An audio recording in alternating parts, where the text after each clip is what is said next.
Gabon, l'agneau sur le trône a vaincu le pouvoir de Bongo. Ils l'ont vaincu à cause du sang de l'agneau. En 1967 s'éteignait le président Léomba et la France imposait Albert Bernard Bongo au pouvoir.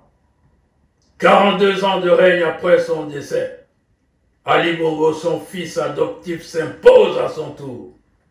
Aujourd'hui, son épouse, Madame Sylvia Bongo Valentin, s'impose en tant que régente de la République gabonaise. 54 ans après Omar Bongo, aucun progrès significatif ni perspective en développement humain et économique à la hauteur des espérances des filles et des fils du Gabon. 54 ans plus tard, les Gabonais s'expatrient par centaines et deviennent des réfugiés dans des pays lointains, fuyant les conditions de vie inhumaines imposées par Madame la Régente. 54 ans plus tard, intelligents, brillants, des vaillants hommes sont écrasés, réduits au silence et à l'agenouillement. Oui, 54 ans plus tard, ils avaient un rêve pour le Gabon. Ils ont été exterminés. Hier, Benjamin avait un rêve. Hier, Joseph Renjambé avait un rêve.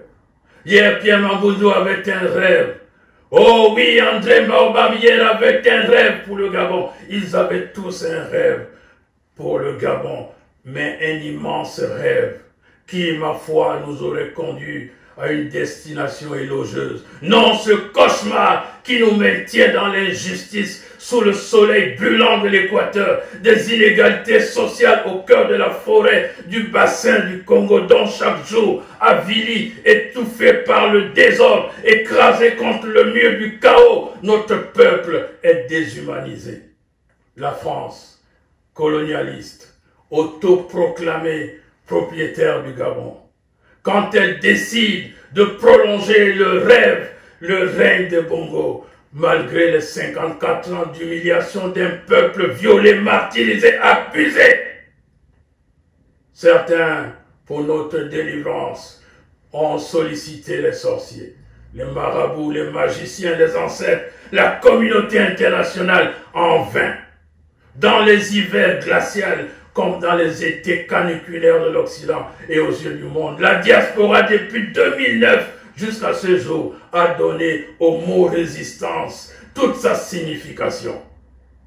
Par ailleurs, les élus, les appelés, considérant ces efforts, constatent hélas que jusqu'à cette nuit, notre peuple était toujours prisonnier, esclave, sous le joug de Madame la Régente et ses amis.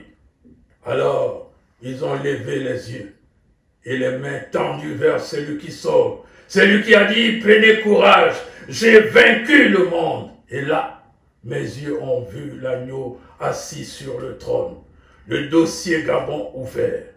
Il a entendu nos pleurs et nos cris. Il s'est souvenu de son amour pour sa création. Il a arrêté le jour de la délivrance. L'agneau sur le trône est souverain. Il a vaincu le pouvoir de Bongo. Et les élus, à cause du sang de l'agneau, ils ont vaincu. Je vois le réveil du Gabon dans un nouveau jour. Une aube joyeuse se lève sur les crêtes de Belinga, sur le massif du Chahut, sur la brume de la mythique forêt des abeilles. J'entends des chants à Maï-sur-Mer au bord de l'estuaire et du Wele. Je vois les danses dans les plateaux Batéké et dans les lacs, embrassades et larmes de joie à Mekambo. Je vois la diaspora de retour pour bâtir enfin la nation nouvelle tant désirée. Et en même temps, mes amis, sur le toit de l'Afrique, le mont Kilimandjaro, je vois se lever le soleil de la justice avec la guérison sous ses ailes. Proclamez sa majesté et dites, à toi éternel la grandeur, la force et la magnificence, l'éternité et la gloire, car tout ce qui est au ciel et sur la terre t'appartient. À toi éternel le règne, car tu t'élèves souverainement au-dessus de tout.